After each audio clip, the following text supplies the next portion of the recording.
Charles, so good to have you on the program. Thanks for being here.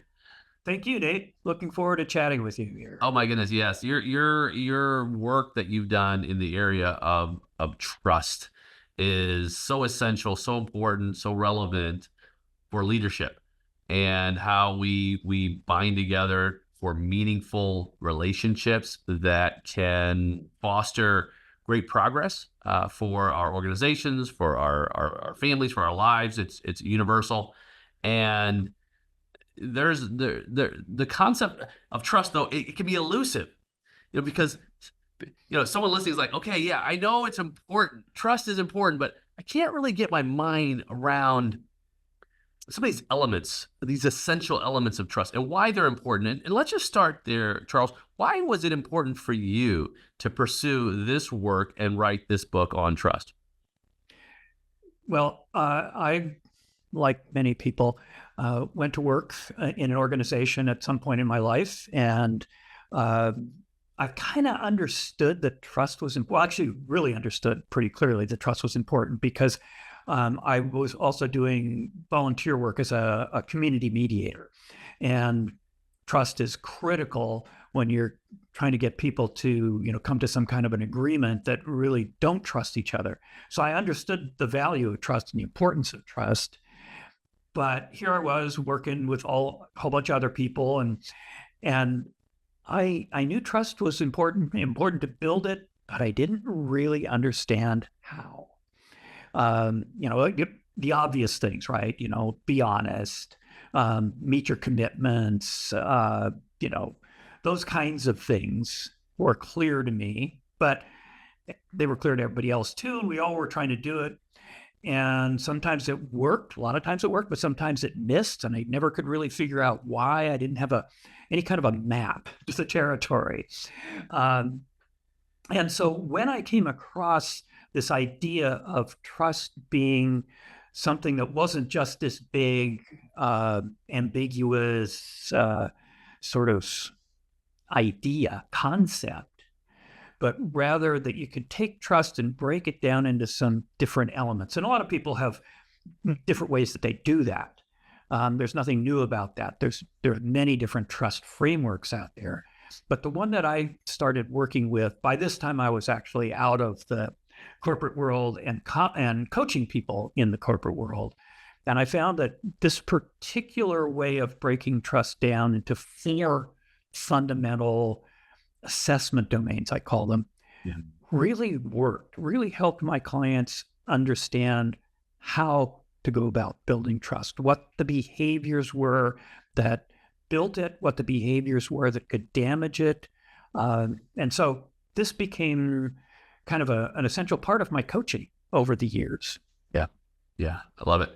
And we hear that we know that trust is a non-negotiable for moving forward in a way that releases the requirement to constantly be concerned about the intentions and the intentionality, the abilities, the care. And I know you're going to get into this in some of your when we go through your framework.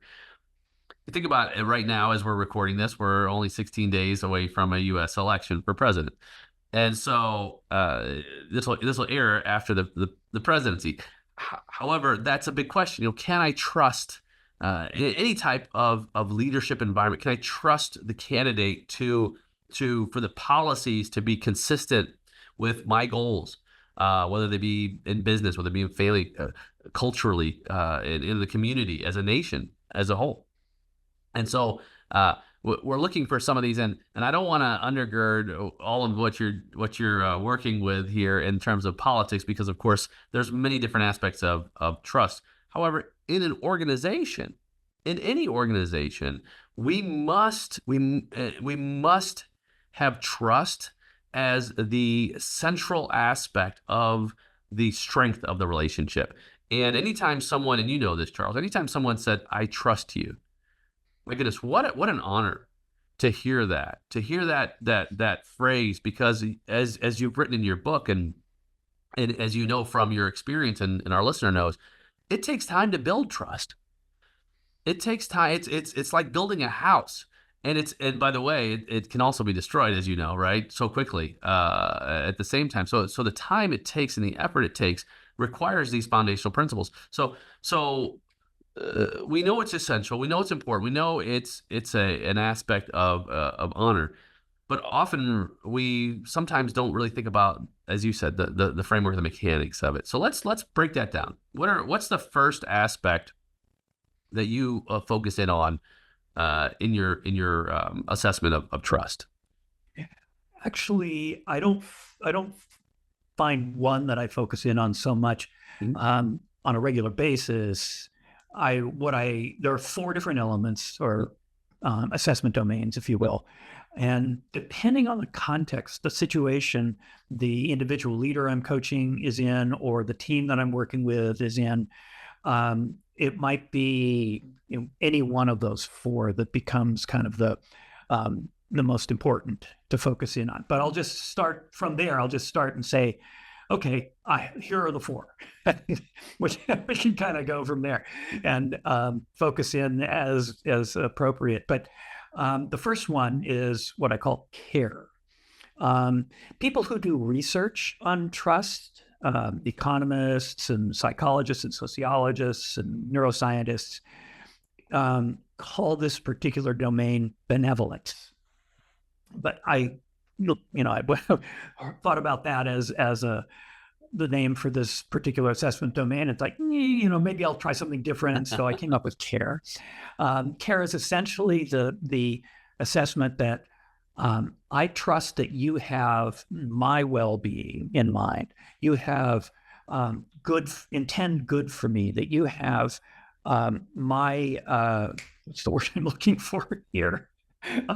You have my Concern, right? interests. Yeah, Yes. concern for me. You have my interests in mind, as well as your own, when you make decisions and take action. Yeah. So that's the domain of care, is trusted that the other person has my back, essentially. It's a pretty important domain because I think in many ways that's the underpinning, the foundation for psychological safety on teams, for example. The second domain that I can talk about is sincerity. I call it sincerity. Essentially, it's a combination of honesty and integrity. It's that I can trust you. I believe that what you say, I can believe that you're not going to intentionally mislead me, and in fact, you're going to do some due diligence before you say something. You're not going to just be talking off the top of your head, or if you are, you're going to tell me that. You're going to give me a warning about that, and also that you will walk your talk. If you say something, you're going to follow it up with actions that support what you say. Your actions won't contradict your words. So this idea of integrity. The third domain is reliability, which is, quite simply put, you complete the commitments that you make, right? So if you make a commitment, a specific commitment, to have a report on your boss's desk by 4:00 in the afternoon on Thursday, and that it's going to have this information in it and it's going to be formatted in this way, you do it. And that builds trust or maintains trust in the domain of reliability.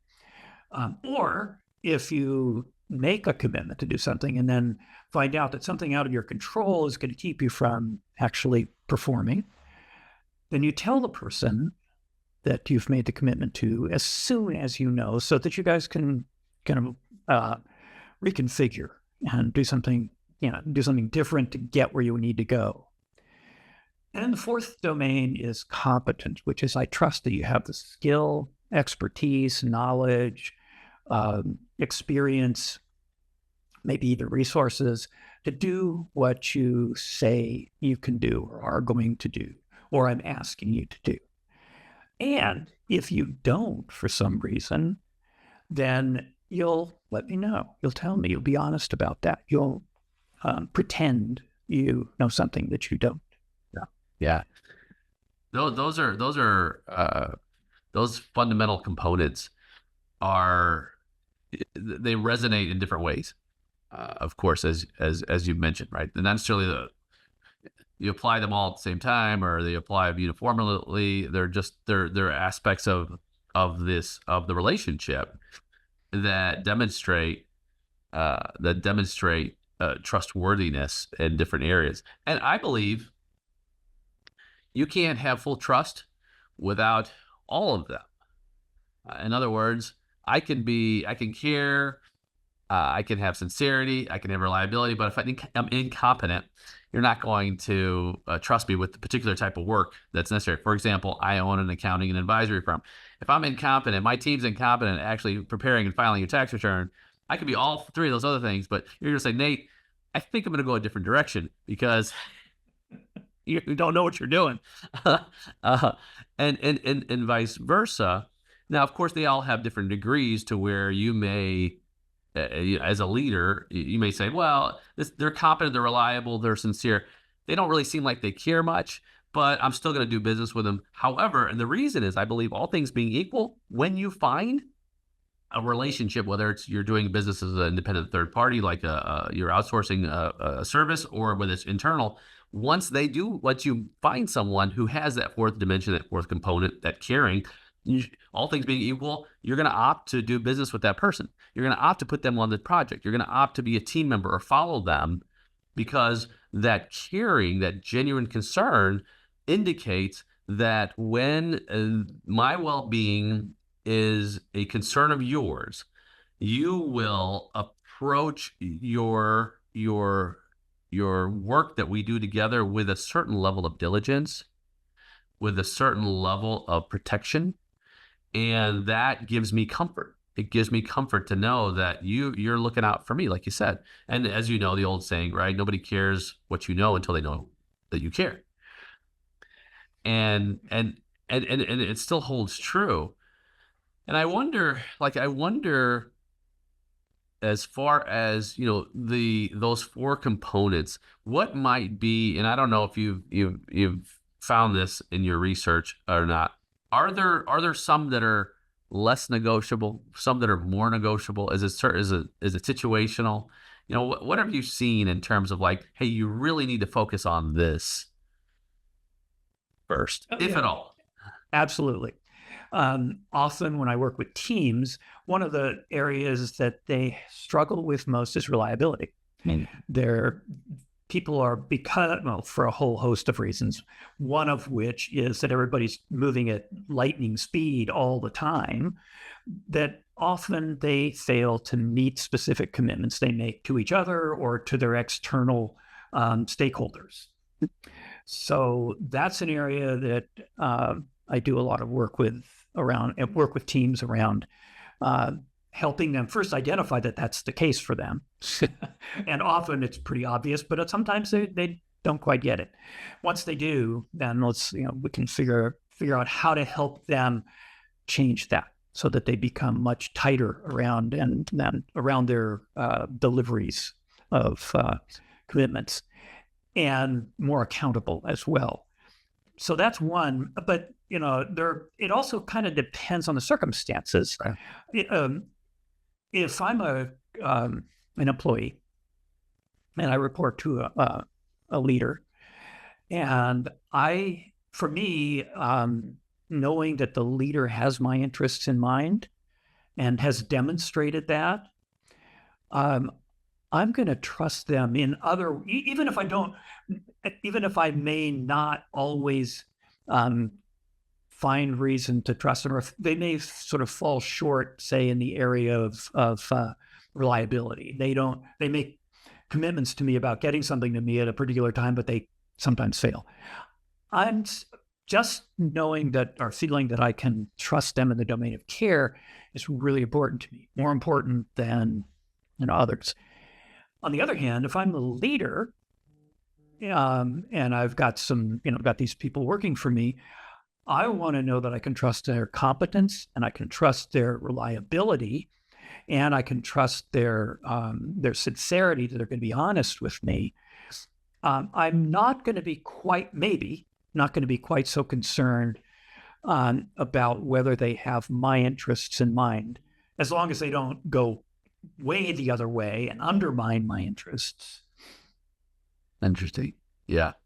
Yeah. I suspect that even talking through them, the higher on a scale of, say, 1 to 10, that each one of these is in the area, the greater trust building is happening in any context, whether it be personal, family. You think about with your kids. I've got a 17-year-old, right?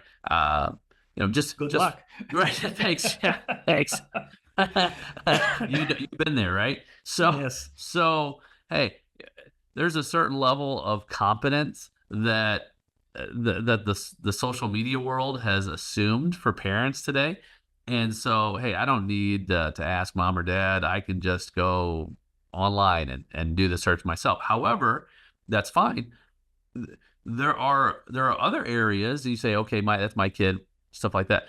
But there are other areas that your competence comes in that social media can't as a parent. In other words, you're competent in understanding your own individual child in a way that the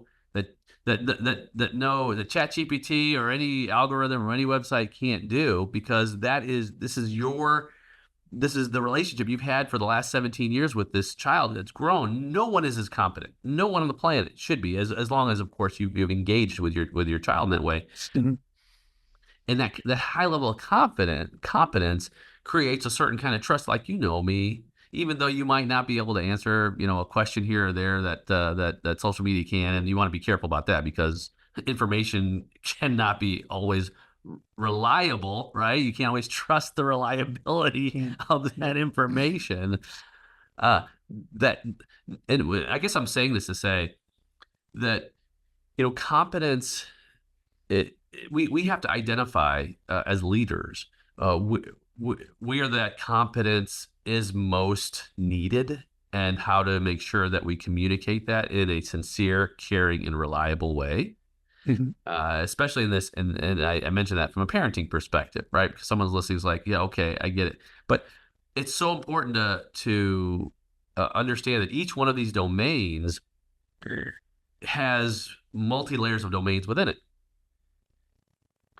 So even the competence domain and the caring domain, the reliability and the sincerity, each of them have different ways that we express that in different contexts with our different types of followers, and of course us as leaders as well. And I love that you brought up this the struggle, if you will, with reliability, because in today's day and age, whether it's a parent, whether it's a team member, whether it's an organization and our community commitment, we have so much coming at us.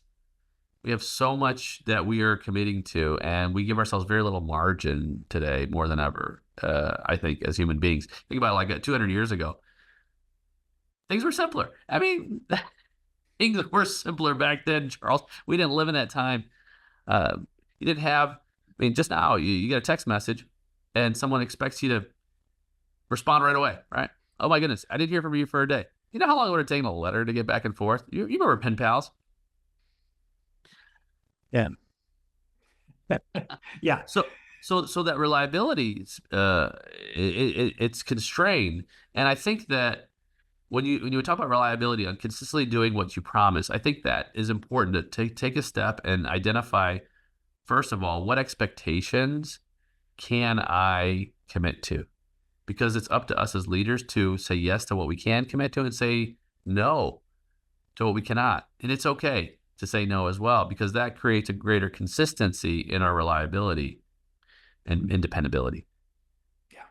If you can't say no, I really can't. If you don't believe that you can say no to me, I really can't believe your yes. That's good. Yeah. So that's, I think, a starting point. And that's exactly what you're pointing to. Yeah.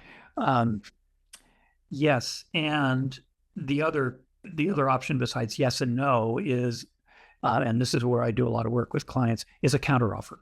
Okay. You come to me with a request to do something, and I evaluate, and it has all the information I need to really understand what you're asking me for, including the time frame you're asking me to do it in. And I evaluate it, and I go, no way, I can't do that in that time frame. I can always counteroffer, say, look, Nate, I can do this much of it by the date that you want it, or I can do all of it by X date, or some combination around that. You and I can have a conversation about it, kind of a negotiation, and come up with something that I can make a trustworthy promise to do, and we're good. We go forward. Yeah, yeah. And I think that speaks to what you're talking about in terms of it increases trust when someone that's back to your sincerity component, right? Because I'm being honest and transparent in my communication with you, and making sure that we've identified the potential roadblocks to of being consistently able to produce whatever it is that we're committing to together. That speaks volumes. It speaks volumes on a care as well, because I care. I'm concerned because your well-being will suffer if we made a commitment that I've not been able to honor, and I care about your well-being. So then I'm considering the impact of my actions on you and others for this project by being completely transparent on what is possible and what is not possible, and where we can find some ground to make this work. I love the way you said that. That's absolutely a big part of this, is making the what I call the conditions of satisfaction clear and complete. And this is, again, not only is it that people who are making commitments are making commitments in a context where everything's moving really fast, and I got to just say yes, or I got to say no, or whatever. But the people who are making the requests in the first place are also moving really fast, and may forget, unless they're really conscientious about it, may forget to fill in certain pieces of the picture of what done to my satisfaction looks like. Yeah. Because, and again, it's not they're being malicious, or that they're not upholding sincerity, they're not being sincere. It's just that they're moving so fast that they forget about that. Yeah. And yeah. And sometimes we have to make an assessment in our own journey before we make any commitments to what our own abilities are, our competence level is in a certain area, and be honest in that and say, hey, you know what? I'd love to say yes to you because I care and I want to knock it out of the park for you, but this isn't in my wheelhouse. It's not my area of expertise. And the best thing I can do is be sincere, be honest, be transparent in communicating with you, and say that I can see if I can help you with perhaps someone else, or even if it's a team issue, right? And someone wants you to step up to the plate, and you say, hey, you know what? I've got a year in this area, and I can do so much, but I need to bring some more team members in to support this project because it's going to need that additional support for it to be successful, for the terms, right, of satisfaction. I love that, for the terms of satisfaction. Yeah. And I love too that you've pointed to how all four of these areas are interconnected in terms of building trust over time in the whole person that you are, or that I am. So other people are looking at us and using those same four dimensions to assess our own trustworthiness, and they are all interrelated. And so, just like you said, if I make a promise or a commitment to do something, I'm doing it hopefully because that other person can trust that I care. They can trust that I'm competent to do it, and that I'm being honest with them about my ability to do it. Absolutely. And there's going to be circumstances where perhaps my reliability is compromised because of an extenuating circumstance, and they happen, right? There's an illness or death or something like that. These are beyond these are beyond control. A hurricane, any type of situation that may be beyond our control. That's not what we're talking about here. We're not talking about these types of issues that arise. Those are understandable and they're acceptable. However, we're talking about when we make commitments based on our own assessment of a situation and what is possible. And because it's so important for us to just hang here for just a few minutes, because as we're starting to uncover it, trust is very dynamic. We must be mindful of our actions, and because they directly impact others' perceptions, right? Charles, perceptions of trustworthiness. And sometimes trust is broken. I mean, it's a reality. And we have to talk about perhaps steps to mend it, because it's not the end of the road if it's broken. Not always, right? There's ways to perhaps mend it. So say we built trust. So we've gone through these steps, and we've created an atmosphere of our own ethos where we care. We generally have this concern where we're sincere in our honesty and our transparency. I always tell my son, be honest at all times. And if he says, Dad, not everyone is honest. You can be honest at all times. You can be completely honest at all times. And what that means is that you don't have to be thinking about what you are honest and dishonest about. It takes more work, by the way, I think, to be dishonest than it does to be honest, because you have to remember, where was I dishonest? Right? Yeah. Yes, exactly. Exactly. And in the context of a workplace, like a team, for example, these are places where teams can have conversations about the extent of transparency. In the work world, it may not be appropriate or even possible, because of rules or whatever, to be 100% transparent about everything. But you can have the conversation about it so everybody understands what to expect, so that they're not. So I'm not thinking I'm going to trust you only if you are 100% transparent. And then the first time I find out that you haven't been 100% transparent, suddenly the trust is damaged. It's an important distinction you make, because honesty and transparency, you could be always honest, yet your transparency level is based on the situation and the requirements. In other words, there's certain things I can't tell you. For example, I have a fiduciary responsibility. I have client confidentiality, right? I can be honest in telling you, you say, Nate, tell me how much this person makes. I can't do that, Charles, because I have client confidentiality, right? and I can't be completely transparent and just tell you about all, and you wouldn't expect that. But the honesty is in that, hey, I can't do that. Thanks for asking. So that's important, because I was honest. 100% honest. Again, it's something, I breached my agreement, and I can't do that ethically or legally, for that matter. And that also undergirds, by the way, trust, because wow, you know what? I can really trust this guy because of the lack of transparency, by the way, because they weren't fully transparent, because they know that transparent would be a breach of trust. Mm-hmm. And so they honor and they hold that dear. And the same thing with interpersonal relationships. To be a trusted confidant. If you tell me something that's personal to you, and you say, Nate, I really want you to hold this close to the vest. It's something that unless, and I always tell clients this too, and this isn't, obviously this isn't necessarily personal, but I say, unless, hey, don't tell me anything that you can't, that I can't say in a deposition, because if I have to, if I'm subpoenaed and I'm required to say it, but everything else holds. And the same thing in a confidential relationship. If there's something that you want to share, I want to be honest enough to tell you whether or not I can hold that in confidence. That's important. Again, it's honesty. Absolutely. Yeah, absolutely.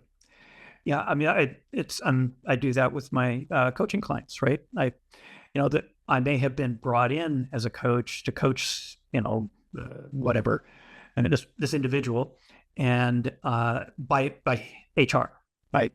And so I make it clear, though, to my client that the relationship I have is with them, not with human resources. I'm not going to share, or there may be certain things I will share, for example, with HR, like, yes, my client is engaged. Yes, they're making the coaching sessions. They're showing up, and they're showing up engaged in the coaching. That's it. That's as much as I will share with the human resources people. So it's very clear what it is that they can trust about what I'm going to share with them. And then, I also will say that I will also share information if I believe that you are in some way potentially going to harm yourself or others. And I have yet to have a client where I had that assessment, so I haven't had to deal with that one. Yeah, well, I'm glad for that. And we're talking about how we communicate now. We're talking about the words that come out of our mouth that we stand by, based on our integrity, based on our wholeness and ability. And what I really want to just spend a moment on with what you just said is we're also laying out the expectation on what people can expect based on our sincerity and reliability and competence and care. And I think when we lay it out in advance and explain, hey, these are the boundaries, these are the parameters I work in. I can share this, I can't share that. This is confidential, this isn't confidential. This is what I'll do. If there's a situation, my friend comes up and says, Dan, I got to tell you something. If you tell me you murdered someone, I'm sorry. I can't be an accomplice. We're going to have to turn you in. But guess what I'm doing? You can trust me. You can trust me to do exactly what I say I'm going to do, right? Because I outlined and identified. It's so important for us as leaders and as followers to take the time to assess, to think through what we're capable of, what we will stand by, what our promises are, and not make promises we can't, I'm air quoting, keep, under circumstances that are within our control. And that creates, and a lot of it is our reputation, Charles. I mean, this is really what we're building here. We're building a reputation, yes, based on all these factors. Yes. And the other thing that one of the other things that is very powerful about these 4 assessment domains of trust is that they are a great way to have a conversation about just what you're talking about, which is, what can we as a team, for example, commit to? What are the what is the behavior, or what are the behaviors that we expect that indicate that we care about each other, that the leader cares about us? What are the behaviors in relation to sincerity or competence that we could expect from each other, and certainly reliability that we can expect from each other?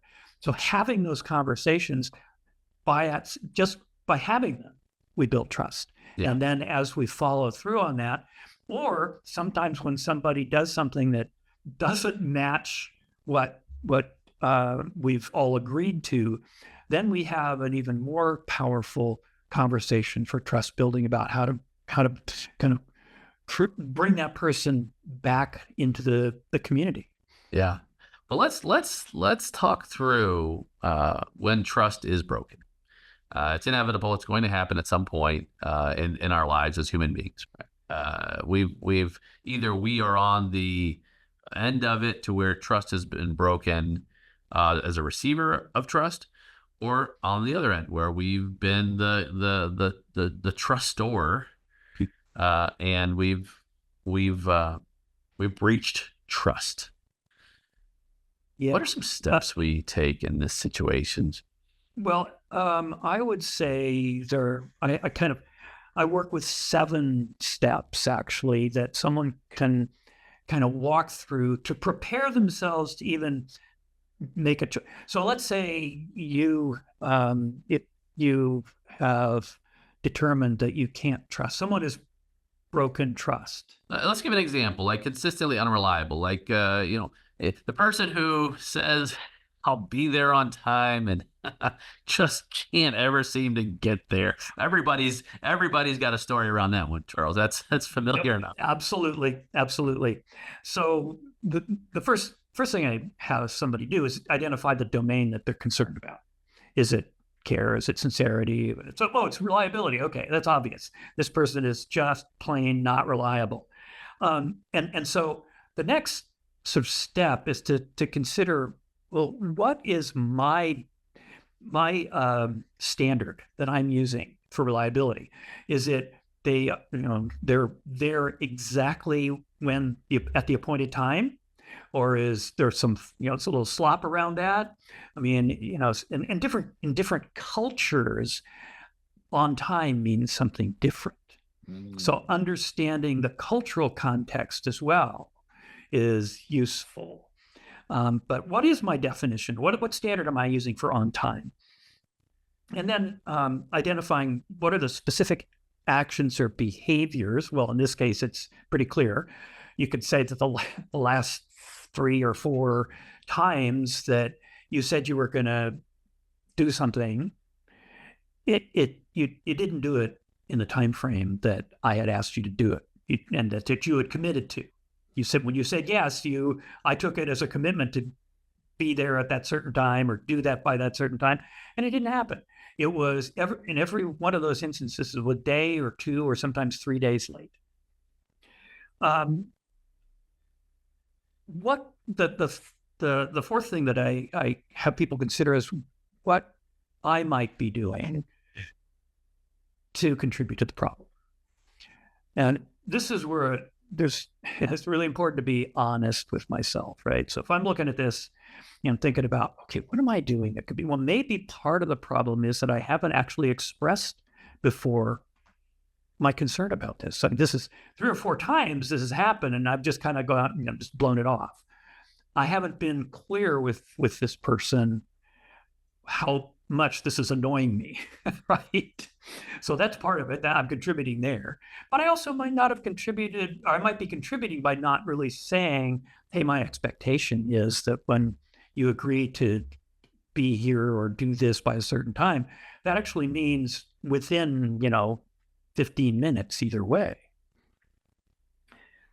The fifth thing that I ask people to think about is what do you want? What behavior change are you going to ask for? So if I'm thinking about this for myself, okay, I want the other person to actually consistently be on time based on my definition of on time.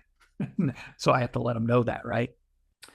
And then I would ask someone, are you actually willing to do this? Considering, what's the risk of doing this? And what's the cost of not having this conversation and repairing this? And then finally, you have to ask the other person. So thinking about how you're going to ask the other person what, if they're willing to have a conversation with you, because it's not something you can just do spontaneously, although the opportunity might arise if you're tuned into it. But if it doesn't arise on its own, you have to make the opportunity, and you have to do it in a way that you're not going to scare the other person away. Yeah. Wow. Great steps. And those are all outlined in your book? Yes, they are in the book. Along with some steps for actually getting into the conversation, for starting it out in a way that it gives it the best chance of succeeding. Yeah. So that's that side of it, and that's a hard one for a lot of people, depending especially on who it is that they have, who has damaged trust with them. If it's a coworker or an employee, it's relatively easy, but if it's your boss, can be really uncomfortable to have that conversation. If it's your, a good friend of yours and this has been going on for a long time and you really haven't brought it up with them, can be really uncomfortable to think about having that conversation. So your spouse, or especially someone who's on the personal side of the conversation. However, this is so important, and I will make sure the book is in the show notes. The Thin Book of Trust, an essential primer for building trust at work, is eh, taking the steps. Each one of these 7 steps. Oftentimes, we write it off and say, "Oh, so and so is going to be late, or so and so is not going to have the deadline," or we just simply dismiss it, and we dismiss it in the sense that we reduce our trust level. At the same time, we still have an expectation, but we almost, in a way, the way you're describing this, we're almost setting people up for failure. Yep. Would you agree? Yeah. Absolutely. Yes. I'm glad you pointed to that, because that's exactly what happens in those situations. And then they continue to fail. They fail to pass our test, if you will, over and over again. Yeah, and they fail to pass a test that they have not been given the way to study for, if you will, right? Right. Yeah. You have to jump through these flaming hoops, but I'm not going to tell you what those hoops are. I tell you where they are or how to find them. We're not going to have a conversation about any of that. Well, it's eye-opening when you, from a leadership perspective, to take each one of these deliberate steps in with the goal of trust restoration, and that's one. Of course, that's the first goal, and then the second goal is the satisfaction that we derive from achievement of our shared purpose. Yeah. I mean, that's the whole point, ultimately the actually. game. That's the bigger goal, if you will. Point. Yeah. Yeah. I often will talk about how our biology, our neurobiology, there's a trust network, and that you can go into this a lot deeper, but I'm just going to sort of shorthand it by saying there's a network that builds trust, or that registers trust in our neurobiology, and one that registers distrust. And they're both there. They're both there for a reason, right? The distrust network is there to keep us safe. Right. The trust network is there to allow us to coordinate action with other people so that we can do together what neither of us can do, or none of us can do independently. Wow. So if I were to simplify it, the distrust, at least from a human condition perspective, is for survival. So to survive, and the trust is to thrive. And so you have one where I distrust because I need to survive, and then the other side is I need to create trust because we work as a team, as human beings, to thrive or to progress. Right? So one is to keep me from losing ground, defense, if you will.